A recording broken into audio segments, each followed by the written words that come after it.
To begin with that second session, I would request chairpersons to unmute their mic, switch on your camera, starting with Dr. Shalabh Sinha, Dr. Manab Jyoti Burman, and Dr. Parveen Singh. Is Dr. Dipinder there? Yes, I would like to welcome our moderator for the session, Dipendra Singh. Yeah, I am there. Thank you, Dr. Saurabh, and good afternoon, everyone. Yeah, good afternoon, everyone. We are waiting. So we are waiting for two of our panelists who are just trying to log in. We'll wait for another minute. In the meantime, I'll introduce two of my very good friends. In order of ladies first, Parveen and me, Dr. Parveen and me, we started a fellowship more than 20 years back on the same day. We became consultant Shankaracharya on the same day. And she's a very dear friend of mine, has a huge body of work as an ophthalmologist, a retinal surgeon, but a very strong leader today and a teacher for electrophysiology.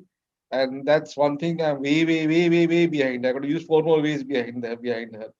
Parveen, welcome. Thank you for joining. Thank you for accepting. Dipinder is a very good friend of mine from Delhi. He heads the IQ group of hospitals, Retina. He's the director over there. Dipinder did his fellowship and training at the AIIMS, and strong penchant for high quality videos and presentations. I've been seeing Dipinder on and off at all the international forum for a long time. Shalabh is a top-end surgeon at Patna and Muzaffarpur, and does a very how should I put it? Out-of-the-box thinking, very sharp thinking. And welcome, Shalabh. Manab also is our colleague from Guwahati. He did his fellowship along with us at Shankaracharya at Chennai, and is now the head of retina services at Shankardev Hospital in Guwahati. Dipinder, if I missed something, please go ahead. I'll keep quiet now. All good. Thank you, Dr. Saurabh. And yeah, it's a great pleasure to be with all the eminent vitreoretinal surgeons from all over India. And I think without wasting more time, we'll enter our session. And this session actually has been designed first time for comprehensive ophthalmologists. And we have 4 very good talks and then a case presentation in this session. And I'll be just requesting everyone to keep texting your questions, and I'll request all the panelists to keep answering them also in middle of session by texting. And we'll try to take some of these audience questions at the end. And Dr. Saurabh has already introduced our chairperson. So I'll just introduce our speakers and then we'll start the talks. So first speaker is Dr. Mohit Dogra, and he is assistant professor at Advanced Eye Center, PGI, Chandigarh. And he would be followed by the second speaker, Dr. Vinod Kumar, who is associate professor at RP Center, All India Institute of Medical Sciences, New Delhi. And then we have Dr. Veer Singh, who is a senior consultant at Dr. Sohan Singh Eye Hospital at Amritsar, Punjab. And then our fourth speaker is Dr. Parth Rana. And again, he is a very dynamic and excellent vitreoretinal and ocular trauma centers who runs a hospital called Netralaya Super Specialty Eye Hospitals at Ahmedabad. And then we'll have 2 cases presented by young dynamic Dr. Maharshi Maitra from Kolkata. So another small, I think, request would be that we'll be flashing the email IDs of all the faculty. So if your questions are unanswered, you can directly mail to them also. So over to you, Dr. Mohit, for first talk. Thank you, sir. At the cusp of lunch today, I'm going to begin this session by thanking the AIOC scientific committee, especially Sinha sir and Dipendra sir, for extending this opportunity and for streamlining the talk. And with that, I'm just going to dive straight into it.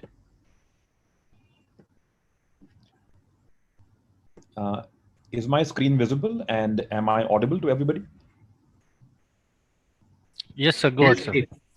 I'm going to kick this session off, if I can use that football analogy. This is, I look into the fundus and observe, and this is the topic given to me was a grayish membrane in the macula. I wish I had financial disclosures, but I make very little money, and no one's going to give money for this.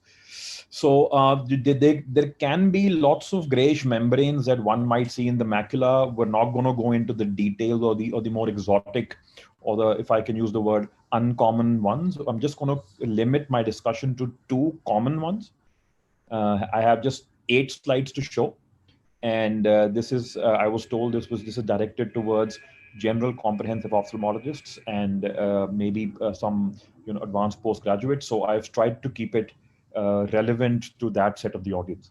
So this is just one case. This is the first of my 2 cases. A 44-year-old female, excuse me, who complains she actually came to us with complaints of insidious onset blurring of vision in both eyes, left eye more than the right, for the past 3 to 4 months. She wasn't very sure when she actually had the blurring, and she had it for some time.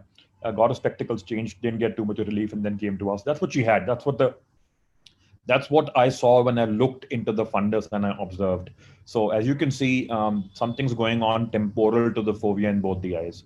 You can see whether you want to call it grayish or dull yellow or whatever appearance there, which is much more prominent or more marked, along with maybe a dull yellow center kind of lesion in the left eye. Hence, the poorer acuity in the left, which also corroborated with the complaint. And that's what we saw. The anterior segment and everything were unremarkable pupillary reactions. There was no evidence of intraocular inflammation. That's pretty much what the patient had. The periphery was normal. We went ahead with the OCT scans, right? That's what we do. Anything in the macula, especially affecting the posterior pole fovea, that's what you do. The OCT is your friend, and those are the scans that we got. Those are just your normal, regular, basic horizontal line scans which passing through the fovea. As you can see in the right eye, as is shown by that blue arrow, there was this hyperreflective space with just that hyperreflective ILM left, which people would like to call by different names. Could be the ILM drape, could be pseudocystoid spaces, or whatever you want to call it, degeneration or whatever. And in the left eye, as is shown by that red arrow, it was different. You could have multiple scans through it. I chose to display that one just to show the difference, the heterogeneity between the 2 eyes, with the disease being the same. Instead of the hyporeflectivity in the inner to middle retinal layers with the ILM drape, which is very well seen and highlighted by the blue arrow in the right eye, the left eye actually showed predominantly outer retinal hyperreflective material, which was, some might like to call it SHREM, subretinal reflective material, and that was that. And what corroborated with the fundus photos was that the pathology was predominantly temporal. OCTA is not required. However, why I chose to just show 2 slides of this is, I'll come to this at the end. Just my last slide is on this. This is the OCTA of the right eye, and what it shows is in that red arrow. I'm not going to go into details, that it just clearly delineates that network of capillaries or telangiectatic vessels temporal to the fovea, which corroborates with that grayish, dull gray membrane or structure which was seen temporally. This is the left eye, which looked more advanced as far as the complaints of the patient were concerned, and also on the OCT, and it was corroborated by the OCTA, which is essentially dilus angiography. So this is what it shows. The yellow arrow shows you something similar to what you saw in the right eye, except that it's not just confined to the temporal area. It's a little more generalized, maybe not 360 degrees, but also extending superiorly and nasally. However, if you were to look at the outer retinal and the choriocapillaris slab, so deeper down, as could be seen by the OCT, if you remember it from the first slide, it's not just all black in the outer retina. There's that hyperreflectivity, and there is also imprint of that in the choriocapillaris slab, which basically tells you that there is abnormal blood vessels there. And what this patient actually had was PFT or macular telangiectasia, perifoveal telangiectasia. We're not going to get into semantics or what the terminology is, and there are different stages. You essentially would want to observe the right eye closely. The left eye might warrant treatment. It's just something that should be kept in mind. Insidious onset, bilateral disease, can have asymmetric presentation as far as staging is concerned, and generally have vision, to the tune that they have in the left eye, unless of course you go on to develop a a massive CNVM. Coming quickly to my case 2, which is in stark contrast to the first case. This is a considerably elderly female, 78-year-old, who presented with sudden onset metamorphopsia and decrease in vision in her left hand. She was very categorical. This is 5 days. Educated, smart lady, an acuity of 618 parts, and you can again see something which to the cursory exam might look a lot like what you saw in the right eye of the previous patient. You can see some vessels going into it. There is some retinal thickening if it can be made out, and our friend pops up right there, and you can see that the OCT shows you that there is a pigment epithelial detachment. It's multi-layered, and that arrow actually shows some hyper reflectivity below it. I'm not going to get into fancy OCT terms. The red arrow also shows that there is some subretinal fluid which is at the edge of that, and that might be the cause for the patient's recent onset metamorphopsia. It's a no-brainer to diagnose to have left eye wet AMD, active CNVM, counseled with anti-VEGF injections. I just have 2 more slides to go. I know this is not about... sorry, sir? Just go ahead, sir. Go ahead. I'm just finishing in one slide, sir. If I've overshot the time, this is finishing in one time. So this is what the patient had, got one injection.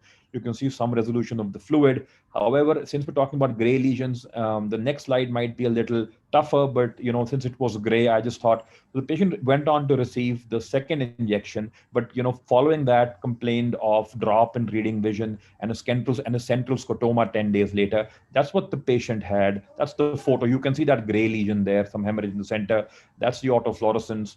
Long story short, that's the baseline, and that's what the patient unfortunately developed. It also looks gray and in the back of the eye, but the retinal pigment epithelium has actually ripped there. That's not something you see very commonly, but since we were looking at gray membranes in the macula, and the only 2 diseases I was wanting to highlight were PFT and CNVM, I just thought that this case might this slide might just bring out that you can also have a RPE tear, which can either happen spontaneously or more commonly after treatment. Thank you. Thank you, Doctor, for this wonderful session. Now I request our speaker, Dr. Vinod Kumar, to unmute the mic, turn on the camera, and share your presentation.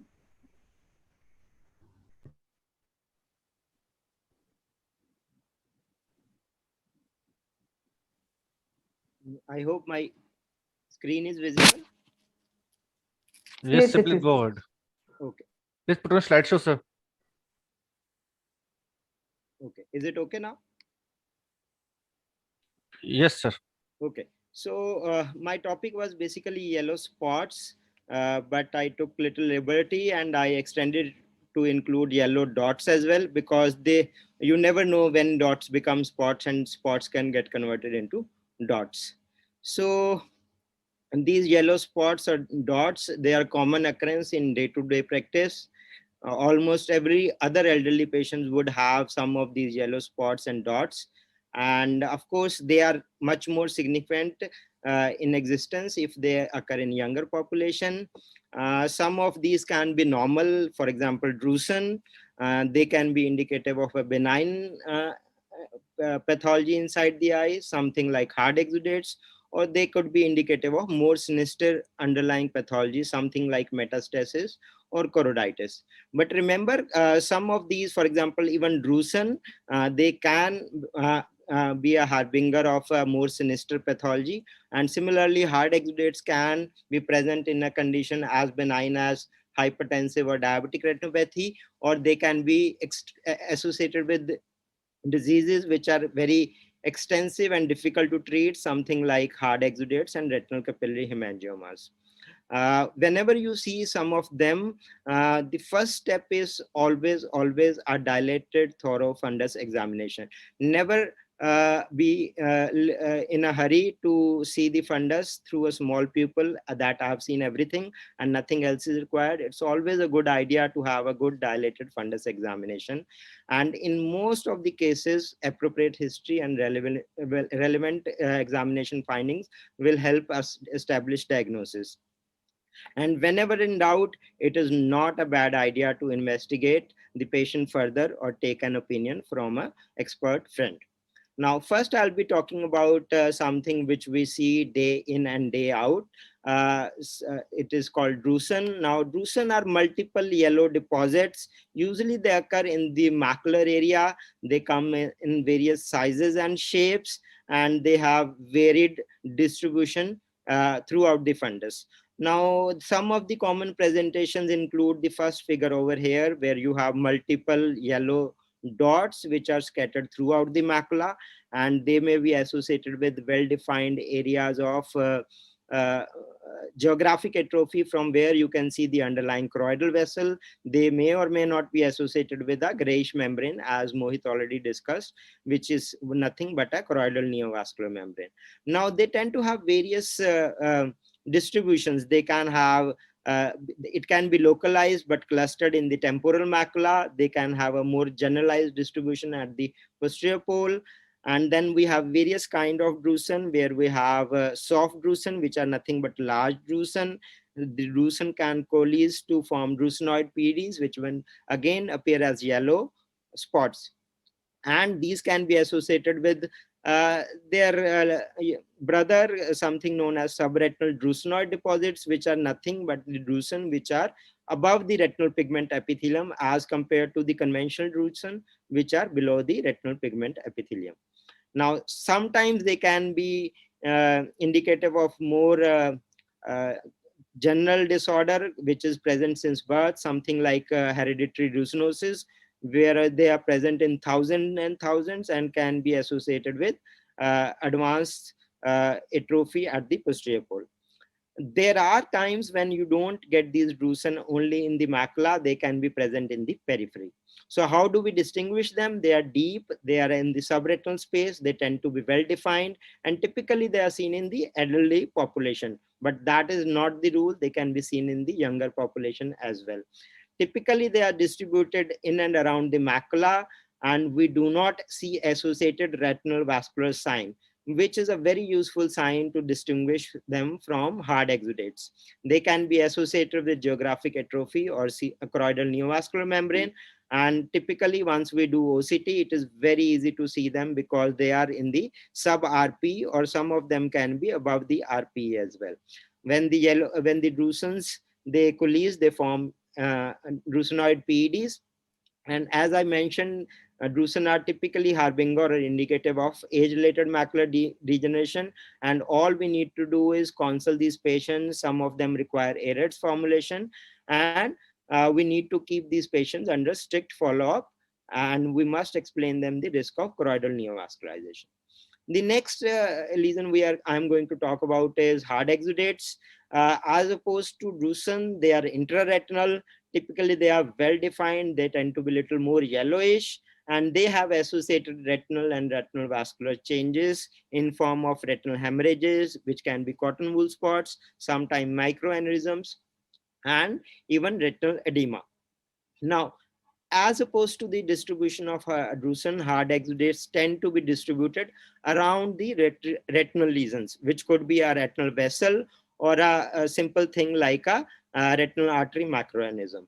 Now, given you a host of scenarios, common scenarios where hard exudates can be present, these associated signs which are there, for example, a lot of flame-shaped hemorrhages, the hard exudates distributed in a star-like pattern, and optic disc edema indicate here that we are dealing with the case of hypertensive retinopathy. We are all familiar of diabetic retinopathy, where we see multiple microaneurysms and dot and blot hemorrhages. They can be seen in condition like neuroretinitis, where they are again distributed in a star-like pattern. They can be present in neovascular AMD and commonly PCV. a condition again seen in elderly, something known as retinal artery mechanism. We can again see a lot of them. And a rarer pathology where they can be seen is something like Coats disease or retinal capillary hemangioblastoma. Now, one thing of caution here is that sometimes these hard exudates, especially in vascular conditions, they can coalesce and migrate to the subretinal space and form a yellow spot, something known as subretinal hard exudate plaque. Now, as opposed to drusen, they tend to be intraretinal, and they can or may not, they may or may not be associated with intraretinal edema. Now, some of the rarer lesions which can present as yellow spots is something known as Best vitelliform. When you see such a material in the both eyes which is hyperautofluorescent, that can indicate Best vitelliform dystrophy. Usually these patients are of younger age group. These lesions tend to be bilateral, and autofluorescence is the key to diagnosis. Something we see in middle age very commonly, CSC, but a rarer variant is where you can get something known as subretinal fibrin. Now this can appear as a yellow spot. The key is, again, you do FA and you will get a well-defined ink blot leak, which indicates that we are dealing with a patient of central serous chorioretinopathy. OCT, again, will show you something known as eclipse sign, which can tell us the diagnosis. Choroiditis, again, is very commonly seen in the eye. Again, and FA and OCT will give you a clue. Just 2-3 slides more. I'll take a minute to finish. So again, what you need to see here is signs of inflammation, which can be there in the posterior segment or anterior segment. And when you do FA in these patients, signs of inflammation in the terms of disc leakage is very important to diagnose.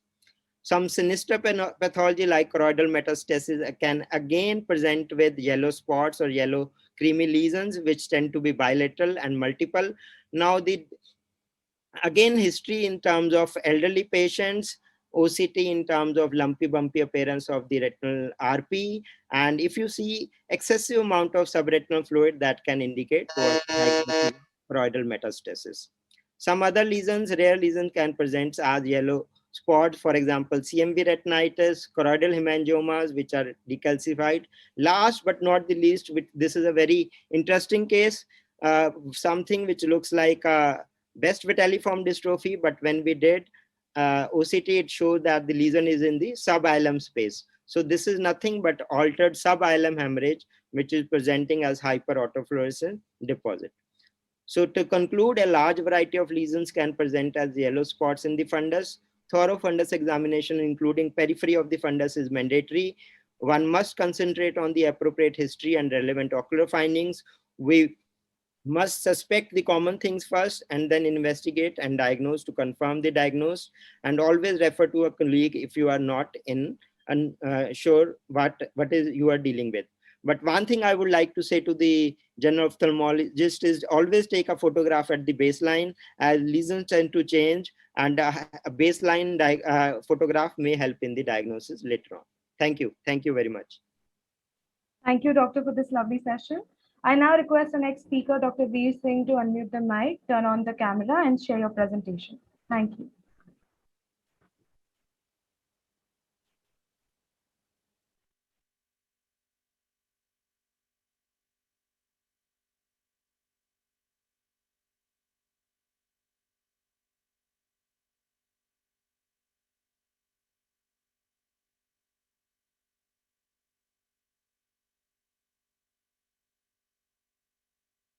Please go ahead, sir.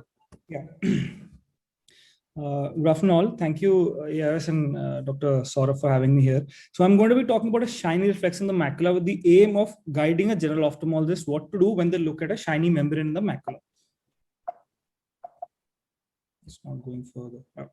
So there can be many causes, but what I'm going to be focusing on is an epiretinal membrane. Epiretinal membrane is nothing but a fibrocellular proliferation at the retinal surface. It causes distortion of the macula on contraction and reduction in the vision. It can be, etiology can be as simple as an idiopathic ERM, which is the greatest prevalence. There is no pathology. There's only a posterior vitreous detachment. And the risk factors are an advancing age and anomalous PVD, or there can be a host of list of secondary ERMs, which can be iatrogenic.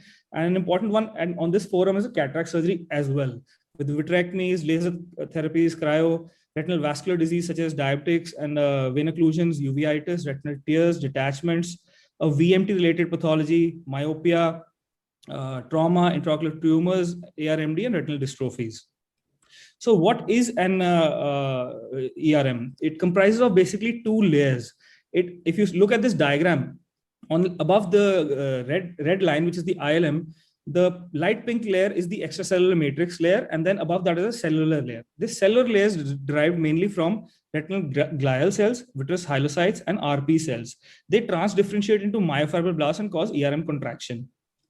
Pathogenesis has three theories. The classical one is that a PVD results in microILM defects, allowing migration of retinal glial cells to the retinal surface. The second one is more accepted, which is anomalous PVD. The residual cortical vitreous that is left, that's got residual hyelocytes. These further transdifferentiate into ERM. And then further, the third theory has been recently proposed to show the presence of RP cells in the ERM. They say that there is a migration and transdifferentiation of RP cells all through the retina to form an ERM.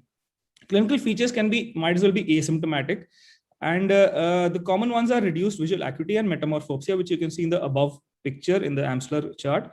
And they can also be a central scotoma with loss of central visual function, as seen in the lower pictures. Diagnosis is quite simple, actually. It's a combination of clinical fundus exam along with an OCT. Clinical fundus exam, you'll see a shiny membrane. There'll be an absent foveal reflex most of the times. A PVD might be present. Retinal ILM folds can be appreciated, and retinal vessel tortuosity or straightening can be appreciated. Along with that, an OCT gives you a definitive diagnosis of a membrane. It will show you the membrane. And along with that, there can be loss of foveal contour, increased central foveal thickness, disorganized retinal layers, ellipsoid zone disruption, steroid macular edema, or a hole formation. Grading of ERM is important to plan management and for prognostication as well. There are two gradings. One is a clinical older grading and the more relevant OCT grading. In the clinical grading, this grade 0 is cellophane maculopathy, which is in diagram A. It's an early stage. It's got a transparent ERM, no distortion. In grade 1, crinkled cellophane maculopathy, it's an intermediate stage. It's got a translucent ERM. And there's distortion of the inner retinal layers. In the grade 2 preretinal macular fibrosis, it's a late stage, which is in C. It shows a thick opaque ERM and full retinal contraction is there. Pseudo hole formation occurs further. It gives a false appearance of a hole, which is due to the ERM. OCT grading, like I said, is more relevant nowadays because it shows the membrane as such.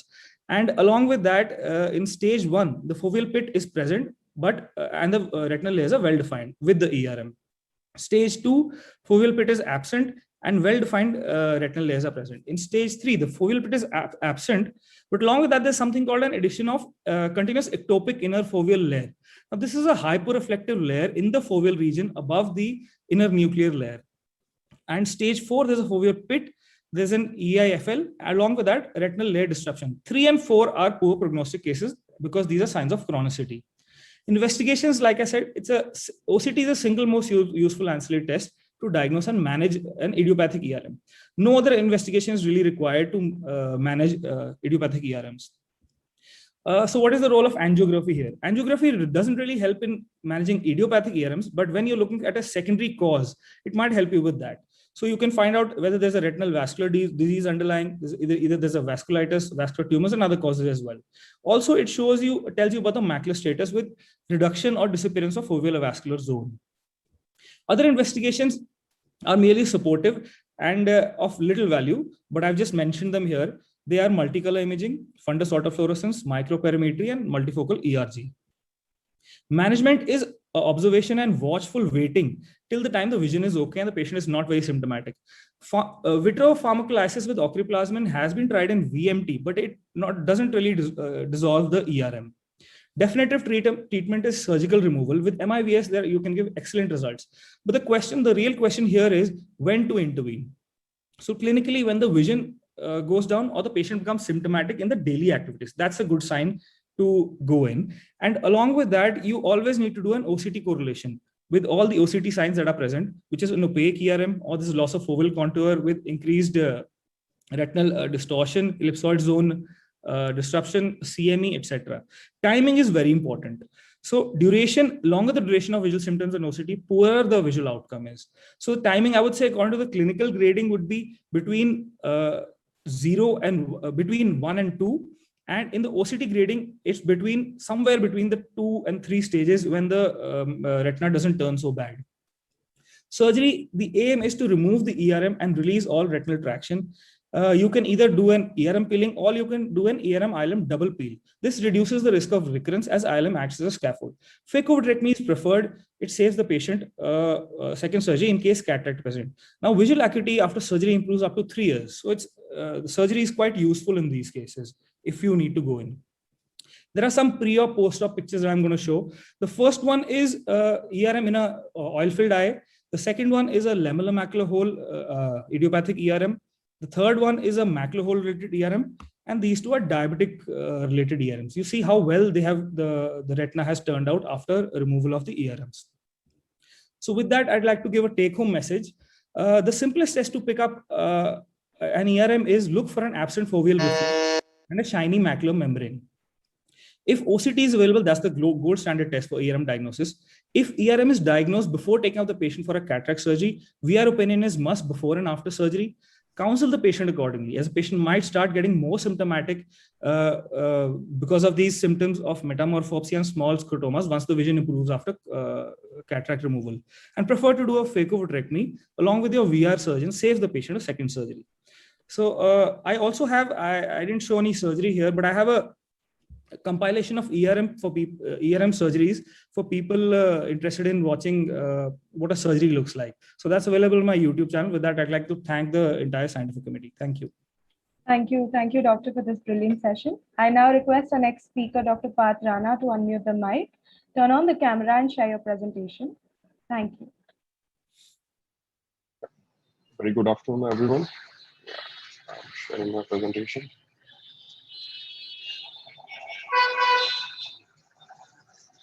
Dr. Dipender, can you please introduce Dr. Parth Rana, please? Yes, I think Dr. Parth Rana needs no introduction. He's a very I think eminent VR surgeon from Ahmedabad, and as you can see, he heads the retina services for Netralaya chain of super specialty eye hospitals, Ahmedabad. Over to you, Dr. Parth. Thank you so much, sir. I'll be speaking on dot and blot hemorrhages. So, is my presentation visible? Yes, sir. Go ahead, sir. Yeah, thank you. So, I have made this presentation basically for general ophthalmologists. So, I'll be starting now. So, this is the overview. I'll be starting with the origin of dot and blot hemorrhages and common causes and how to differentiate and when to refer. So, these are the dot and blot hemorrhages as we all have seen in our books and in patients. So these are dense, dark red, sharply outlined and are seen disordered that affect the prevenular deep capillary layer. And if we see origin of this hemorrhages, they start with the microaneurysm that occurs secondary to capillary wall outpouching due to parasite loss. And they appear as a small red dots in the superficial retinal layers, and there's a fibrin and red blood cell accumulation in microaneurysm lumen, and the rupture produces blot and flame hemorrhages. So if we see for the position, it is dot and blot hemorrhages occur as a microaneurysm rupture in the deeper layers of retina, such as inner nuclear layer and outer plexiform layers.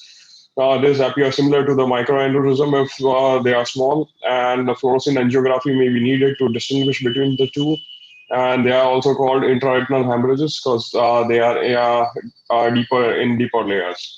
So if we see common disease and differentials, so the location, size, and the distribution of hemorrhages provide the etiology and uncover the underlying systemic disorders such as vascular diseases, hematological disorders, dyscrasias, infections, trauma, and hypoxia. So I'll be naming few of the pathologies which we see common in our practices. One is diabetic retinopathy. We usually see dot and blot and vitreous hemorrhages in that, and there'll be bilateral and diffuse and distributed in posterior pole, as we can see here. Like this image on the left is having macular edema as well as flame-shaped hemorrhages and dot and blot hemorrhages. Image on the right that is also having the almost hard exudates, flame-shaped hemorrhages, soft exudates, and with that there are a lot of dot and blot hemorrhages. So if we see in retinal vein occlusions, there will be a diffuse intraretinal hemorrhages in all quadrant and central retinal vein occlusion, and sectoral distribution will be there in branch retinal vein occlusion. So these are the ultra wide field images. The left image is showing branch retinal vein occlusion, and the right image is showing tomato splash appearance in CRVO. This is one more good case which we got after COVID. This patient had COVID, and post-COVID, after a month, patient had a vitreous hemorrhage. When we did the surgery, we found out this. Patient was having BRVO, and post-BRVO, patient had vitreous hemorrhage. This is a silicon-filled eye ultra-wide field image. So in ocular ischemic syndrome, there will be mid-peripheral intraretinal hemorrhages, and retinal neovascularization can also be seen. As we can see here, there will be a blot hemorrhages extending up to the mid-periphery. And in sickle cell retinopathy, there will be intraretinal Salmon patch hemorrhages. Black sunburst chorioretinal ischemic scars can be there, and CFN neovascularization can be there, which might lead to vitreous hemorrhage, and they are seen usually bilaterally. So in left image, we can see the CFN neovascularization, and then right image, we can see this Salmon patch and chorioretinal scar. And juxtafoveal telangiectasia. Also, we can see this dot and blot hemorrhages. They are typically in central area with chorioretinal scar can also be there. And if we see in OCT, we can see the vitreomacular traction also. So differential diagnosis according to age group also we can do in neonatal ages. The hemorrhages from birth trauma, including the spontaneous vaginal delivery, vacuum extraction, and double instrument delivery can also can cause in infant and children, child abuse, Coats disease, persistent hyperplastic, persistent vitreous, retinopathy of prematurity, retinal dysplasia, hypertension, myopia can also cause this in systemic hematological or cardiovascular disorders, infection, even vitamin C deficiency can do it. In adults, diabetes, hypertension, leukemia, blood dyscrasia, hypoxia, high altitudinal syndromes, high myopia, posterior vitreous detachment, retinal tear, and detachment can also cause this. So if we see as a treatment, this is not as a disease. If we see for the treatment, we usually have to go for the basis why it has started. So most require a detailed systemic workup to detect the underlying cause of the hemorrhages. Management consists of the observation and treating the primary cause, and intraocular management to reduce the ischemic and neovascularization sequelae following the hemorrhages. And most dot and blot hemorrhages are not vision threatening and usually found in the posterior pole sparing the fovea and can be observed. Hemorrhages seen in retinal vein occlusions are not treated per se, but the retinal edema and the neovascularization which follows as a sequela needs to be treated. So if we see as a take-home message, sometimes this dot and blot hemorrhages can be tip of the iceberg. We need to investigate for the ocular findings by OCT, OCTA, FFA, or for blood investigation. And if we might need to refer to the patient to the specialist as a retina surgeon, physician, endocrinologist, dermatologist, according to the differentials, and timely referral can save the patient from potential complication and vision loss. Thank you.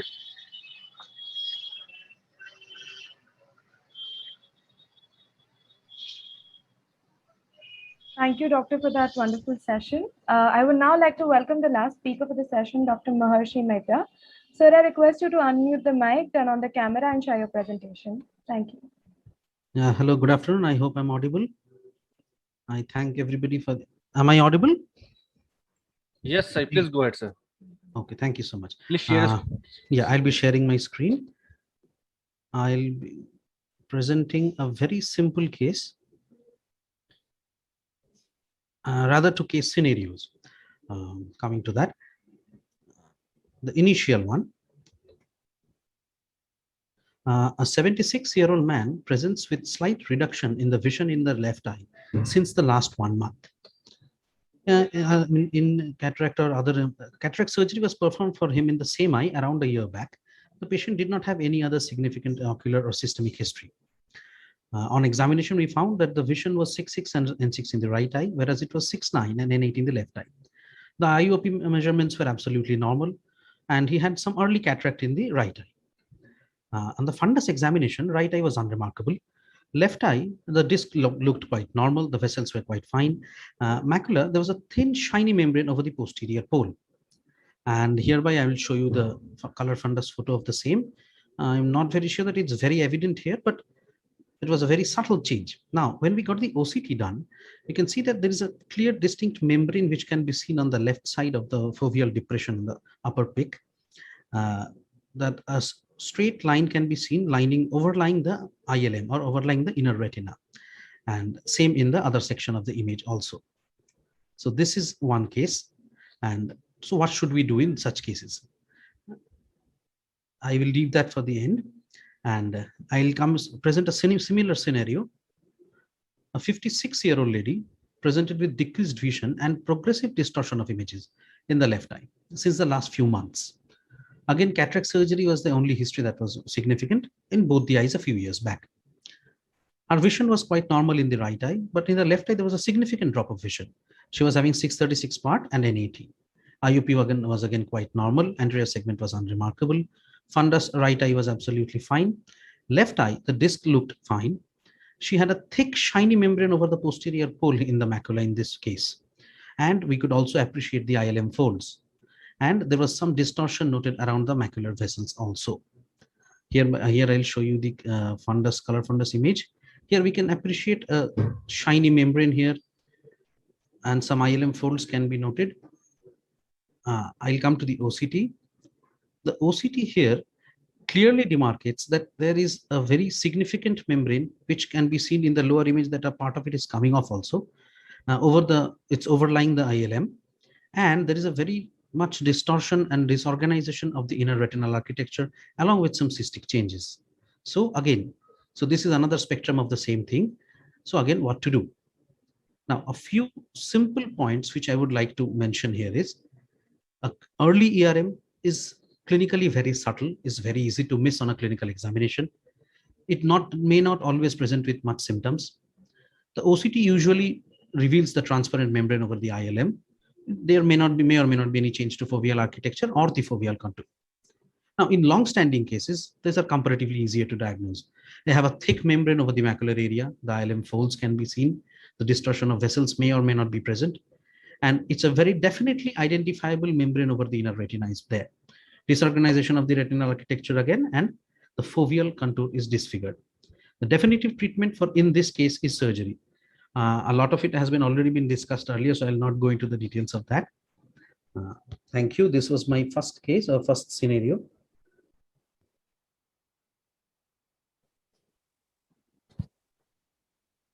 Should I be proceeding with my second case presentation, or we'll have it after that? Hold on. Dipinder, can you involve the panelists, our chairpersons and all, for discussion based up till here? Then we'll go back to this. We'll get confused otherwise. Absolutely. So I think, are you done, Dr. Maharshi? I am done talking about the first case. Yes, sir. Great. So thank you so much. And now I think we can move ahead for discussion part, and we'll take your discussion on your cases in the second topic, which was on epiretinal membrane shining reflex. Yes. Because that was regarding epiretinal membrane. So at that time, we'll see your images once again. So we'll initiate the discussion topic-wise. Sorry. He has two more cases. But Maharshi, what are those? So those are on CNVM, sir. CNVM. So what would you want? So what we can do is we can then have a discussion on epiretinal membrane right now, and then we can have CNVMs as a second part. I agree. So I think my first question would be to, I think, Dr. Praveen Sen. Madam, how do you evaluate these ERMs? And Dr. Maharshi has actually shown two ends of the spectrum. So what is your advice for both ends and maybe the cases in between? How do you decide? I think for me, the most important thing is the visual acuity of the patient. So if the vision is something which is better than anything better than 6/9, I think I would think twice before operating. And of course, we saw that the stage 1, stage 2, the early changes on OCT, they definitely don't need surgical intervention. And because the inner retinal morphology is well maintained. Another very important thing, which as a general ophthalmologist also we can do, is that usually older age group people are associated with these membranes. And this shiny reflex may be present in almost 25% of the population. So not everybody would need surgery. So I combine my OCT examination with a simple test called PAM. We all are familiar with it. So if the vision improves on PAM, so you can simply go ahead with cataract surgery. So vision is becoming almost 6/9, 6/6 on doing PAM. It is the most common thing, that whether it is cataract contributing at 70 years of age to poor vision, or it is that shiny reflex which is contributing, OCT with PAM will give you all the answers. If the vision on PAM is improving nicely, you can actually avoid a VR surgery altogether. Doesn't mean that you are going in, might as well dig and remove the membrane also, not required. After cataract surgery also, patient will improve and these membranes will like for many years. I think next question would be to Dr. Manav Jyoti. What would you recommend examining besides like OCT and macular assessment? Would you recommend examining periphery or some other things to look for the cause? How do you evaluate these patients? That's first case. I don't think the ERM has anything with the loss of vision. But the second case, I think it is a secondary ERM rather, because there are lots of macular changes are there, sponges, edemas are there, and I can see some vascular tortuosity and abnormalities are also there. So I should first rule out a vascular occlusion in this case. Any other if I can, sorry, Dipender, this is for you. Please. This is how, because he said secondary membrane, and Parveen also listen carefully. I have a question here. How many times do you do a fluorescein angiography in an obvious case of ERM, trying to look for underlying pathology? Do you do FA? Rarely, never, not necessary. So some amount of vessel tortuosity may actually be present because of the ERM itself. It may not necessarily mean that there is an underlying vein occlusion, because as the fibrosis increases, which we've seen in this late stage, it can pull on the superficial vessels causing tortuosity. So, but the peripheral examination is, as Dr. Dipender said, is very important. If you feel that that peripheral examination is otherwise normal, other eye is normal, then it's largely that you are looking at an ERM, and especially the patient is in the older category. Younger patient, then you may have to think of the secondary changes as well. FFA, usually not necessary when you have seen all these things in peripheral examination. If you have some sclerosed vessels in the periphery, some amount of other changes in the periphery will be there if you have a secondary membrane. So that is how I look at it. I agree with Madam. Sometimes you get flap tears or some other lesions in the periphery. The story starts with a ERM, but it ends into something else. So Yes, perfectly so- summed up by ma'am. Yeah, thank you.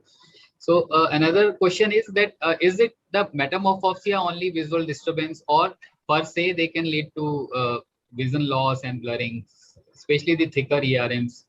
So what is your take on that? Yes, they can have a real decrease in vision, especially once the ectopic tissue is formed. We have seen that almost 636, 660. So we should not, the recent guidelines are you should not be really waiting for such a long time also, because then sometimes permanent changes happen. So it cannot recover too much. So the balance has to be there between unnecessary surgery and too delayed a surgery. So you have to intervene somewhere in between. We have another 10 minutes. One question for Dr. Shalap. I am a general ophthalmologist and I have diagnosed the patient with CNVM. So how should I counsel this patient? I have seen a grayish membrane, turns out to be CNVM. What all things a general ophthalmologist can tell and counsel? Dr. Shalap? Sir, I have a case of similar scenarios, two scenarios. Yeah, in you the can spectrum of- share. Meanwhile, Dr. Shalab is preparing the answer. You can. So should I start just sharing. share those two so that Yes, that'll yes, be more please, relevant please. after that? I don't Yeah. think Dr. Dipender. Maharshi, Yeah. share the slides, please, Dr. Maharshi. Yes, sir. Yes, sir. I'll do. Shalab is there. I don't think he's there. I think Dr. Vinod can answer on his behalf. I think. Dr. Dipender, I wanted to show a case if you don't mind. This is something. Dr. Vinod, in interest of time, will let Dr. Maharshi go ahead with his case. But I'll need your comment on CNVM counseling by general ophthalmologist. What is the question? Question is that the general ophthalmologist has diagnosed the case with CNVM. So what all things he should tell to these patients? Okay. Should I answer it now? No, after his Okay. case. So these are very two. Again, I will proceed with the very two simple scenarios, and again I will try to highlight the two ends of the spectrum. The first case, a 73-year-old lady presenting with diminished vision and with a minimal distortion of images in the right eye since the last 1 month. Again, there is no other significant history other than cataract surgery. On examination, the vision was 618 in the right eye, and he also had difficulty. There was difficulty in near vision also. Intraocular pressure was normal. Anterior segment revealed nothing significant. Fundus examination, right eye, the patient disc appeared quite fine. Macula had a thin grayish membrane over the macula. With some, we could appreciate some RP alterations also. The other eye the vessels were quite normal, and the other eye was unremarkable. I'll come to the color fundus photo. Here we can see in the center some RP alterations are there, a membrane-like structure that is visible on the inferonasal part of the macula, and a few drusen-like changes around the macula also. But nothing much significant over the in other vessels or anything else. When we do get an OCT done, we can see a small CNVM complex just parafoveally. We can see the RP breach. We can see that there is a small fluid cystic space containing fluid in the inner retina. So this is inner retinal fluid is present, but in a very minimal quantity. I'll go to my next scenario. That is an 84-year-old man presenting with gross reduction in vision and progressive distortion of images over the last few months. Vision was 660 in that eye, very poor near vision. Other eye, he was doing quite fine. Again, I'll come to just the important points. The disc was quite fine. A thick grayish membrane is seen in this person with a lot of subretinal exudation, and we could see and suspect some subretinal fluid present in that, which is confirmed on the OCT, and there was a lot of hard exudation also. The vessels look quite okay. There is subtle RP alterations in the other eye, nothing else. The vision is also quite good in that eye. Coming to the color fundus photo, here this is the picture of a large chronic CNVM. We can see the membranous structure in the middle. There is a lot of exudation, hard exudate collection around the area. I'll come to the OCT image.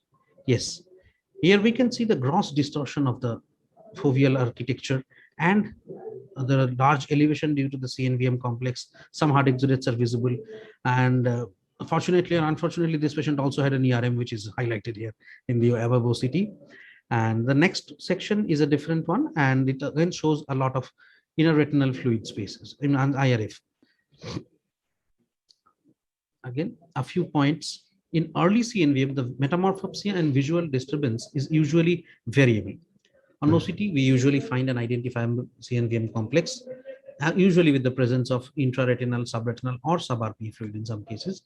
There is some foveal contour elevation also. Chronic CNVMs usually present with gross reduction in vision. Patient may or may not have a central scotoma and gross metamorphopsia. There is a prominent CNVM complex which is always visible on the OCT. Disorganization of the retinal architecture can be seen, and significant amount of subretinal, intraretinal, or sub-RP fluid again.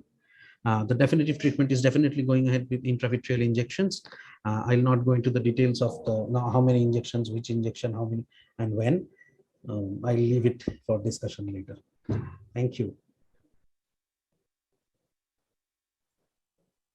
Thank you, Dr. Maharshi. Yeah, Dr. Vinod, your take-home points for general ophthalmologists for CNVM cases.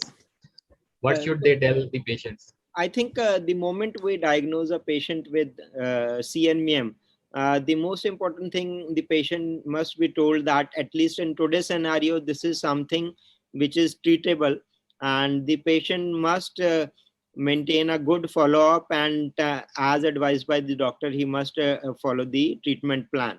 Now, whatever evidence till today we have basically indicates that anti-VEGF injections and follow-ups, if given regularly over a period of time, at least help to maintain the visual acuity in short to medium term, though especially for AMD CNVMs, the outcome in long term tends to remain on the poorer side.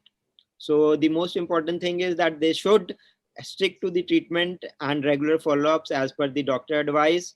And I think the another thing is, if the other eye has not been affected, it is must to follow up regularly to have early detection of the CNVM of the other eye, and must be advised Amsler home monitoring as well.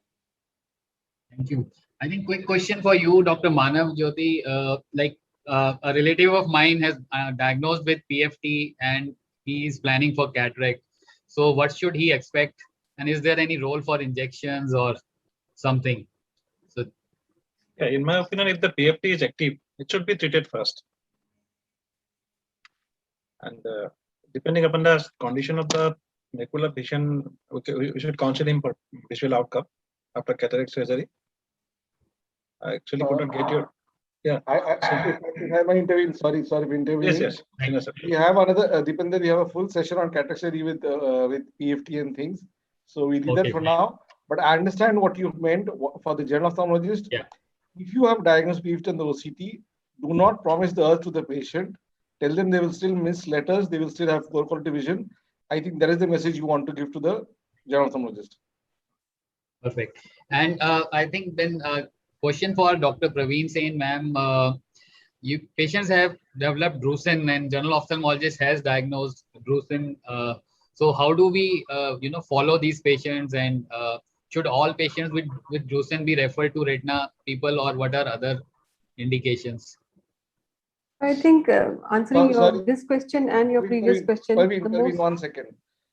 Let me make it more simpler. When will you send the patient away? How long will you call them back later? When will you do OCT? This is for the general ophthalmologist. When will you do OCT? And what Amsler chart and vitamin supplements? Let's have some guidelines based on these 4 criteria. Right. So I'll keep my answer very brief and to the point. So number 1, if drusen, vision 6/6, no metamorphopsia, please just regular follow-up, something like once in 3 months. And the follow-up can include an OCT if possible. But if not, Amsler and regular follow-up can be done. Number 2, if it is drusen in the other eye where the one eye is already having a CNV, complete sensitization of the patient to the nature of disease. It's not a single injection, fill it and shut it. This is not the treatment. Follow-up is a must.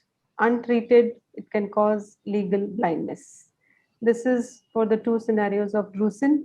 One more point of sensitization in dots and blot, which I think was very well highlighted by Dr. Parth, but I would like to emphasize any dots and blots seen in the retina, systemic examination, sensitization of the patient to systemic examination is a must. This is in nutshell. And one last question of you said that AREDS, I think the answer to it, you cannot keep them on long-term supplements also, so may not be necessary in all cases, but definitely if you have something called intermediate AMD, that is you have large drusen more than 125 micron, or you have subretinal, as Dr. Vinod mentioned, I personally feel the drusen that you see above RPE are probably sometimes more associated with the CNV. So those 2 categories you can definitely consider AREDS. Over to you, Dr. Deepinder, to wrap up. I know they are ready to tell us we are up on our time. And thank you everyone for joining from your schedule, and wish you all the best. Thank you very much. Thank you. Thank you all for a very nice session. Thank you. And sticking to time, all of us. Thank you so much. Thank you. Thanks, Saurav. Thank you, Dr. Preetham, for this opportunity.